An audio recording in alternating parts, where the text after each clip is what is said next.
Am I alone in saying I enjoyed that film? Like, I really want to watch it again. Immediately, with no delays. Can we give another round of applause to everyone who was involved? I mean, from the first second, if you missed the first 30 seconds, I don't know what to tell you. Because I really did warn you guys that you needed to be here and watch the film throughout. I'm so happy that we have such productions coming out of our beautiful Zimbabwe. This is a shining example of what we can produce when we have support, when we have resources, when we have skill and talent, and we nurture that skill and talent into something phenomenal. And so I am so happy to bring on stage Daniel and Tawanda, who will be taking any questions that you might have. I know I have quite a few questions, especially about that scene in space. I need to know how you did that.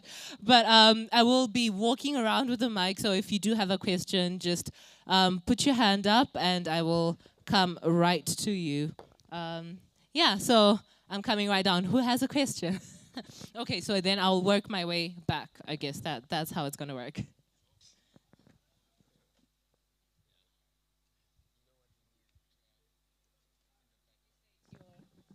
Is it on? Yeah. State your name and then you say your question. Hi guys, I'm Munya. First of all, my God, well done. Thank you. This is Thank you. this is beyond ridiculous. Well done. So sorry, I just have three quick questions. One presupposes the other. Daniel, are you fluent in Ndebele? Not yet. I plan to yet. one day, though. Okay, because I was wondering, you have your credit on writing the screenplay, but then whoever then translated the Ndebele parts. So I didn't write the screenplay. It was written by my writer friend Oscar Reyes. Oh, okay. And the script was actually originally written in English. And then we adapted it into Ndebele. Because for a long time I wanted to make a sci-fi film in Bulawayo. And I contacted my friend Oscar and I said, listen, bro, I'm wanting to make a sci-fi film. Do you have any ideas? And he said, there's actually a concept I was thinking about. And he sent me some rough ideas. And I said, this is great, but we need to set it. And initially, because Oscar's from America, so it was set in America. It was a totally different concept, except for the fact about the signal, the sound. And I said, no, we need to set this in Bulawayo, and it needs to be in Ndebele. So then I met with my actors and a couple of friends who helped me. We sat down and we basically went through the script and translated it to Ndebele. Oh, that's amazing. Thank you. And my last question was just, what was the response of any deaf people you might have consulted during the film, or any deaf people who've watched it, seeing his character and that huge twist at the end? Like, what's been their opinions? I'm interested. So, funny you should ask that. I actually haven't been fortunate enough to show the film to a deaf person. Maybe someone who's deaf has seen it, but I haven't actually met someone. So if there is someone who's deaf here tonight, please, I would love to hear your thoughts on it. But I spoke to a close filmmaker friend of mine. His name is Malcolm Venville. He's a British filmmaker, and he was actually raised by two deaf parents. He was born to two deaf parents. So I spoke to him about it before, during, and after, and I basically, asked him, first of all, is it plausible to have a film like this where there's a deaf character that is so good at lip reading and understanding and responding without people being aware he's deaf until the very end. And he said that, his parents are like that. He said both of his parents are unbelievably good at picking. You could speak to them and you won't even know they're deaf unless they tell you. So, and it was actually a fun challenge for Tawanda when filming, because I had to, obviously he's not deaf, and I had to keep reminding him. There were times where he was acting in a scene and he stopped looking at his scene partner talking and then responded. And I said, every time the camera's on you, bro, you need to constantly be reading the other person's lips. And if you rewatch that film, every single shot, every time someone's talking to Tawanda's character, he's always looking at them before he responds. Thank you. Yes.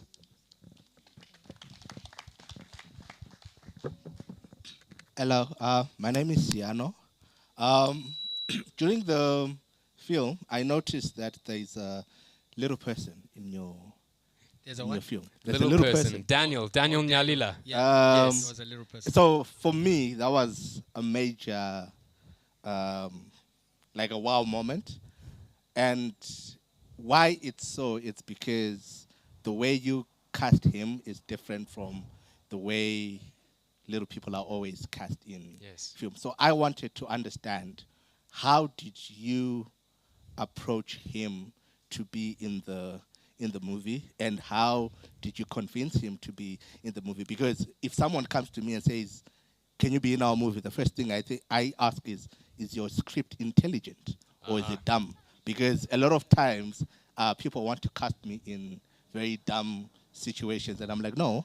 So how did you put him in a situation where it's normal for a little person to be in that particular situation? Very good question, and I'm so glad that seeing him there meant that much to you. Thank you for that. So Daniel Nyalila, that's his name. He's a friend of mine. A lot of people in Bulawayo know him. I've actually worked with him briefly before on other projects, and to be honest, casting him, it didn't really have anything to do with him specifically being little. I just really like him, and he always wants to work on my projects. So, it's just, for me, it was about just, getting people that I know and love into the film. And, he brings such great energy. He's lots of fun to work with. So, and it's as you say, it's beautiful seeing different people. There's all different races of people, different genders, different sizes, but there's no agenda behind it. It just is what it is, and that's a really fun thing to have created. Thank you. Okay, so I'll come to you and then I'll go to you. Thank you, Mr. Director. I noticed I enjoyed the film and I liked everything about it, especially the language choice, the choice of language, the fast pacing it carries, and everything in it. My name is Sezim. I'm a student filmmaker also. My question was, I noticed that there's quite a number of shots, repeated shots on the aerial view of the location where everything's happening. Was that deliberate to just bring the aerial view over and over, or that's the script? Which location in particular are you So talking? like the aerial view, like the bird's eye view on the location. So the factory location where they were hiding out? Yes. Yes, so it's, first of all, I found it to be such a visually intriguing location, and for me, I mean, one could obviously overuse those aerial shots. I hope you don't feel I overused them. But for me, I really love how a lot of the film, it's fast-paced, we're on the ground with the characters, and then it's nice to occasionally have a micro-breather of, okay, we take a step back, observe it from a higher perspective, we see the surrounding areas. It just helps anchor you in the visual setting of the world. And remind you that the world that they're in is post-apocalyptic. It's like society's been destroyed in many ways as we know it. So including those shots of the ruined buildings and really using a lot of the locations to our advantage to help us tell the story, that was something I wanted to focus on. Thank you so much. Thank you.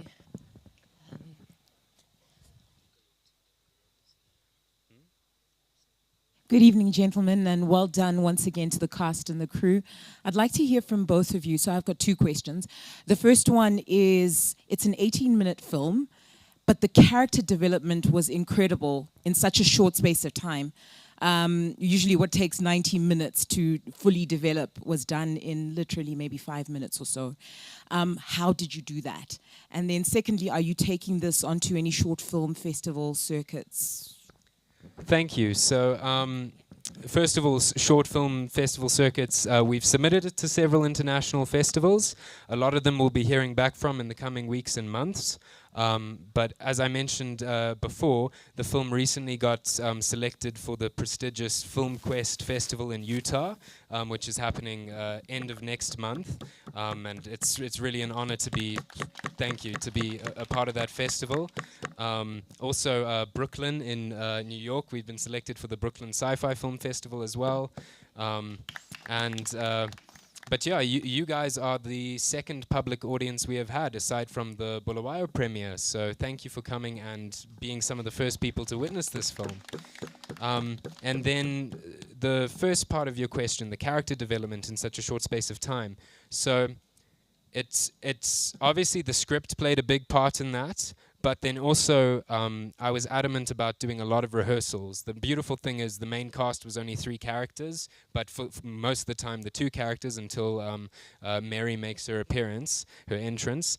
You know, the week before we filmed, and obviously before then I'd been briefing my actors, sending them lots of voice notes describing the types of energy I'd like them to bring, but then we you know, met at my house, we met at a coffee shop, and we would sit down and actively rehearse through these sequences many times, and I would observe the characters and watch and just try and help guide the actors to make sure, because a lot of a relationship between 2 characters can instantly be told to us just by the way that you look at the other character, you know, just by the way that you respond to their question. And it was beautiful because David and Z, the 2 of them, you know, they had a bit of a tension going on in the beginning, like they're trying to one-up each other. No, I'm the boss. No, I'm the boss, you know, and and especially when Mary enters the picture and we see, oh, actually Mary and Z kind of have a thing, and then Tawanda, David, you know, he takes it upon himself to make fun of them. So it's really, I guess, about script, but then also really when you're doing your rehearsals, just try and find those micro moments, those looks, those reactions that can just convey so much about who the people are and tell us what we need to know without having to drag things out. Yes. Hi, I've got a question for Tawanda. Yes. How was it like embodying the character, and what difficulties did you face? And considering you were doing in a character that was deaf and you aren't deaf, how was that for you? I think the hardest thing obviously was to pretend like, you know, I can't hear because I could hear, you know. So like Daniel was saying earlier, that he had to continuously remind me to say, hey bro, cut. You need to look at the guy's mouth, or make a, you know, maybe like a glance with your eye, you know, by the corner of your eye, to make sure that you are continuously engaged with this person in a way that makes somebody who will watch the film once or twice realize that you were actually deaf at the end. So that was the hardest part. But apart from that, I think the character for me, David, was such an amazing person because of, you know, his background and the kind of things that he actually wanted to achieve. Number one, he wanted to survive. That's all it was. So it didn't matter. It wasn't about protecting anyone else but himself, you know. And I'm a very nice guy. I like people. He is a nice guy. I'm a nice guy. I like people, and, you know, I like protecting people. So it was a bit difficult for me, you know, to be selfish, you know. But it was nice playing a selfish guy. It was nice. Yeah. It was nice. It was nice. Any more? Okay. Oh my goodness, there's so many questions. I'm coming to you guys, I promise. I promise. Hi, I'm Brendan Soul from MMX. Daniel, just very interesting to see what you've done, and fantastic work. I mean, everybody's obviously said that already, but, you know, looking to the future, and you being from Bulawayo, I understand you're born and bred in Bulawayo, is that right? Yes. So, you know, how would you say it differs in terms of a location, like Bulawayo as a location? Obviously, if we look at Bulawayo, it's without sort of being derogatory about it, but it has been stuck in a time warp in many respects compared to, say, Harare. I mean, how would you say, going forward as a filmmaker and looking at other locations in Zimbabwe, I mean, how would you say it is filming in Bulawayo compared to, say, if you were to have filmed the same thing in Harare, and how different it would have looked or felt, or you know, even working with the actors, all that kind of thing, you know? I mean, I know a lot of music videos have been shot in Bulawayo, and they have a certain different feel about them, and as opposed to Harare. And I'd just be interested to hear your take on it, and and what you'd like to do. I mean, a lot of other people are looking at TV series for international appeal, the likes of Netflix, and they're looking at Bulawayo and thinking maybe this could be the answer to that, and I'll be interested to hear your opinion on that. Yeah. Thank you. Very good question, and thank you for the kind words. Well, first of all, I regret to say I haven't had the opportunity to spend much time in Harare. I've been here, a couple of times, but I don't really know my way around, so I can't really give a fair comparison on, what it would be like to find locations here as opposed to in Bulawayo. I guess also because of the fact that there's a lot more people here in Harare and it's a bit more congested, it might be definitely more tricky to find quiet areas without disturbances to be able to get, what feels like abandoned post-apocalyptic settings.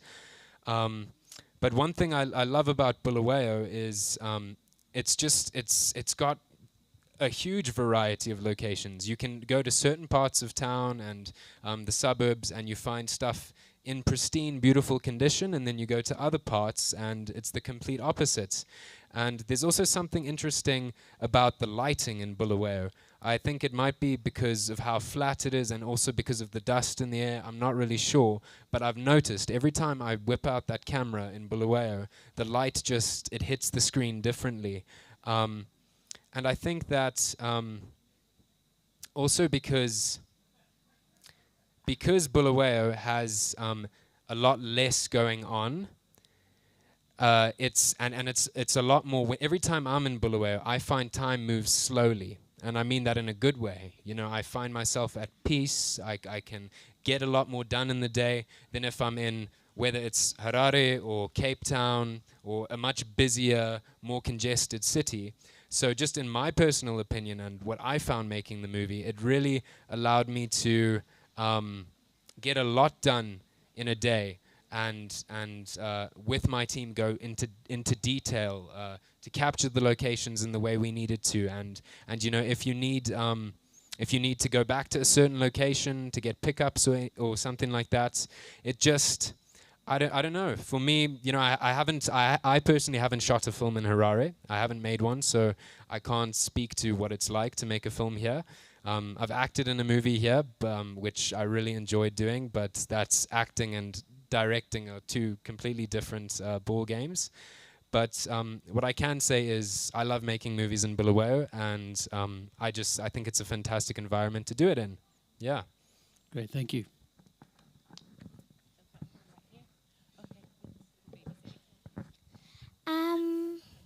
Okay. Hi, my name is Kudiwa. I just wanted to ask if the spaceship thing in the movie, was it actually filmed in space or?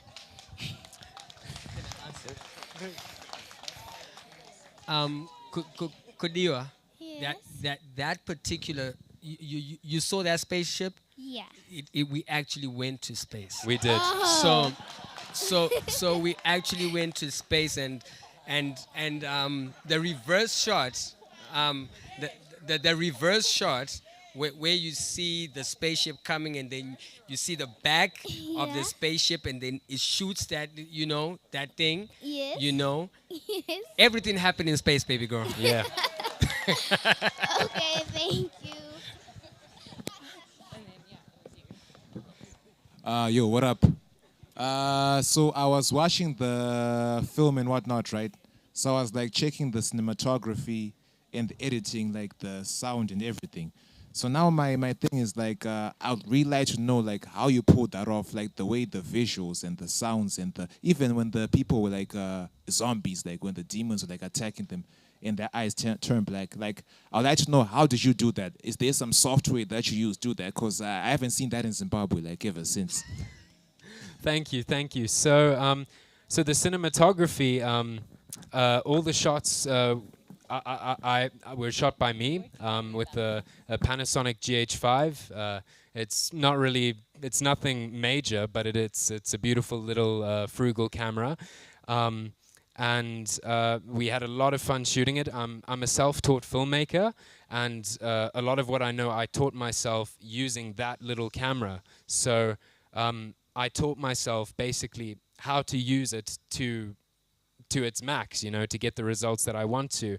And also because it's such a small camera, it's very easy to quickly move it around, get it into positions that would be a lot harder if you had a big Red Epic camera or an Arri Alexa, you know. For those, you need big rigs and everything, which is fine. It's beautiful to work with that, but, you know, we were such a small team that it would have slowed us down big time, and we would not have been able to get the coverage and the shots that we got if we insisted on having such a big maxed out camera. And then the demon eyes. So first of all, my advice to anyone is if you're going to do that, try and get actual contact lenses for the actors if they're comfortable to wear it, because that will save you a lot of time. What we did was rotoscoping, which that's if you're familiar with that, you would know that is very time consuming, especially when you've got moving shots and actors blinking or looking around and stuff. Basically what it is you then go on the computer and frame by frame you have to draw around their eyes and darken the image, and literally every time the eye adjusts slightly you have to adjust the rotoscoping. So that was a very time consuming process. It's not difficult to do, you can do it on many different softwares, but it's time consuming. That's where the difficulty comes in, finding the patience to do that. And then the sound, we were actually very fortunate. We had shot the movie, I'd edited the movie, I edited it all myself at home, and then it was now time to do the sound mix. And at this point I was in Cape Town. We shot it all here, and then I went to Cape Town, and I mainly also because no load shedding, which makes the editing process a lot easier, and quicker internet. So I did all that editing, and then you know, we were doing the sound, and I went to a sound studio there that's called Sound Surgeon Studios. And I walked in there and I was just going to ask, you know, how much would a basic sound mix cost? You know, we don't have a lot of money. And the owner of the studio watched the movie and he said, "Daniel, I love this so much. I'm going to do a Dolby Atmos surround sound mix for you for free." So I know we only had a few front speakers here, but if you watch it in a proper cinema or with headphones, there's actual complete surround sound. So like when the birds fly, you hear them come from behind you. When there's someone talking from there, you hear it come from there. So when you actually get to experience the movie with sound the way it's meant to be experienced, it's a whole nother level as well. Who else has a question? Okay, I'm going to... Oh, yes, there's that lady, sorry. So I'm going to take 1, 2, 3, and then I'll come to that side. But I do have something very interesting I want to ask you guys. So, yeah, just be prepared for that. Okay. Dum, dum, dum. Hi. Hi. Well done, and thank you so much for what you've done, especially for the city of Bulawayo and for Ndebele people.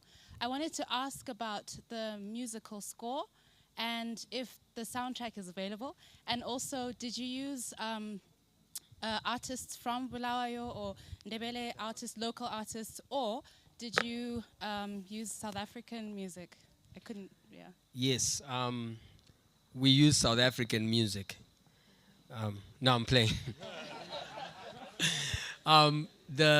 The guy that does the soundtrack, Ungai Vusu Zoemela, is a boy by the name of Luminous. He's based in Bulawayo, born, bred in Bulawayo, and the soundtrack, yes, is available. You can get it on all, you know, what you call those things? All streaming platforms. Thank you very much, madam. Streaming platforms, you just type in Meet Luminous, and you can get that soundtrack. It will cost you $1. Yes. Thank you. Okay, my second question, and then I'll come to you, I promise. Hi, this is a question for Tawanda. I'm Nigel, I'm a Bulawayo native.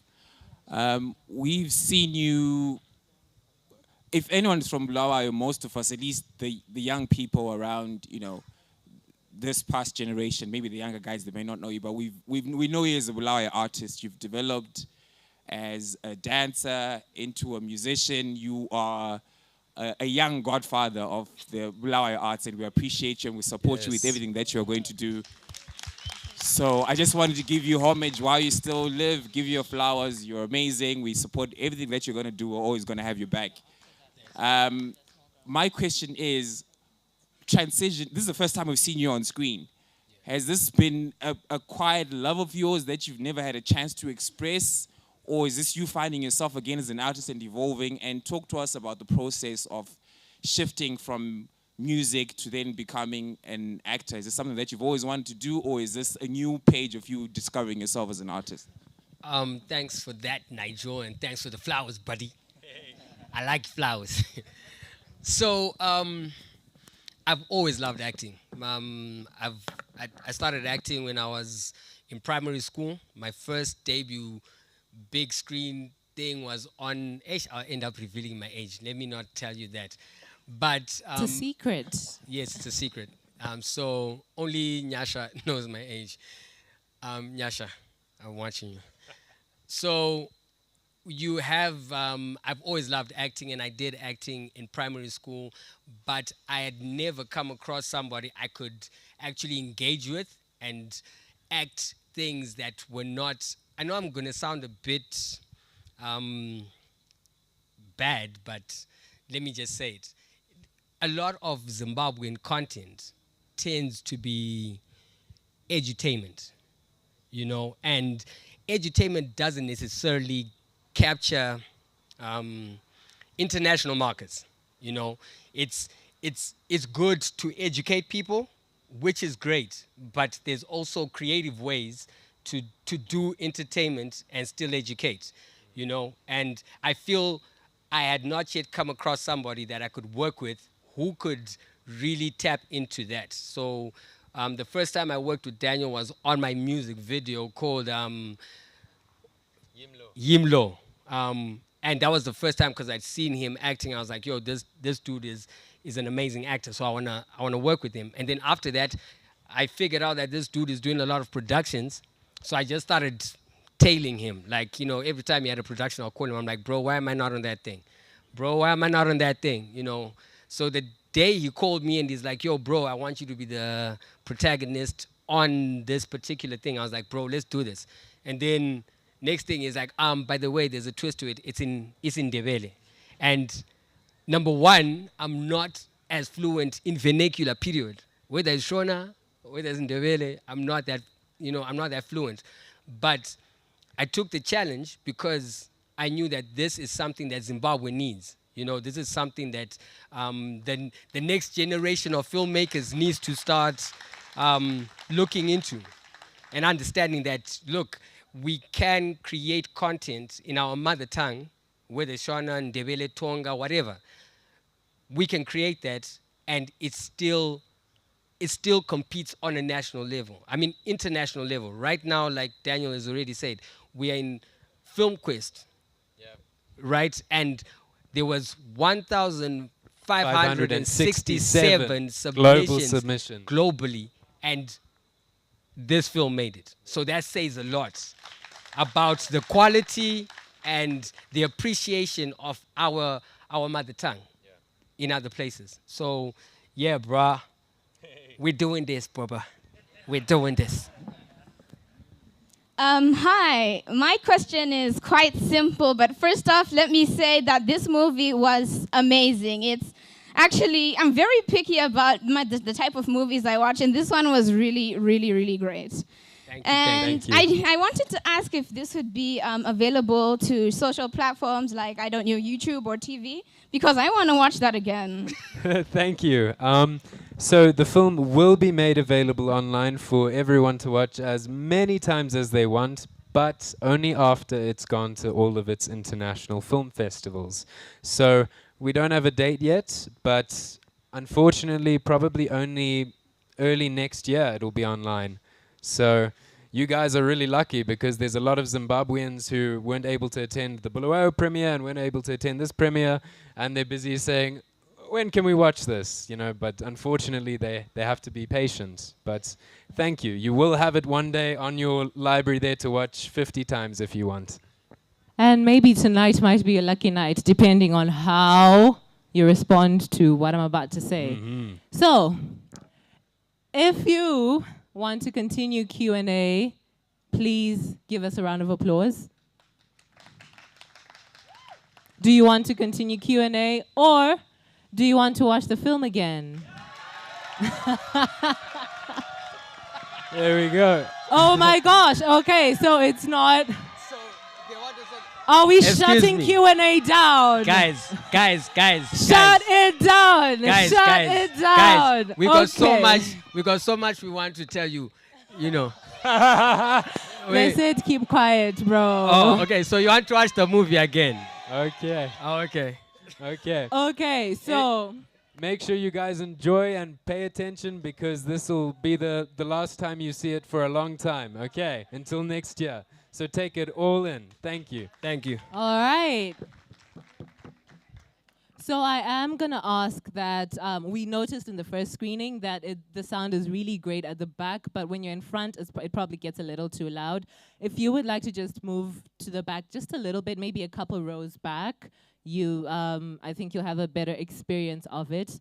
But other than that, please enjoy the second run, and only exclusive to the Harare premiere, by the way. So, so make sure you milk this moment and give the filmmakers, the cast, their flowers right now, because they did a phenomenal job.